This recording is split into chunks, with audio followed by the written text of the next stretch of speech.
కయీనులో ద్వేష మార్గము మనకు కనబడుతుంది. తన తమ్ముడైనటువంటి హేబేలును ప్రేమించలేదు, క్షమించలేదు, హత్తుకోలేదు, ద్వేష భావాన్ని చూపించాడు. కయీను ఏం చేసేసాడు?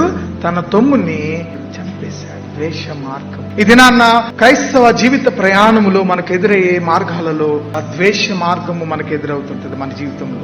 ఆ ద్వేష భావం మనల్ని ఏం చేస్తుందంటే ఎదుటి వ్యక్తిని ఎలా చంపాలి, ఎదుటి వ్యక్తిని ఎలా నాశనం చేయాలి, ఎదుటి వ్యక్తి మీద ఎలాంటి కుయుక్తులు పన్నాలి. అప్పుడే మనము దేవుని వాక్యాన్ని వింటాం, అప్పుడే దేవుని సన్నిధానంలో ఆరాధిస్తాం. కానీ బయటికి వెళ్ళిన తర్వాత కయీను వలె మనం దాన్ని మర్చిపోయి మనం ఏం చేయాలనుకుంటున్నామో, మనల్ని అపవాది ఏ మార్గం వైపు నడిపించాలనుకుంటుందో దానినే ఎన్నుకోవటానికి మనం ప్రయత్నం చేస్తాం. కయీను అదే ఎగ్జాక్ట్లీ చేశాడు. ప్రియమైనలారా, దేవుడు పైన చెప్పిన జాగ్రత్త మర్చిపోయి తన సహోదరుని ఏం చేశాడు?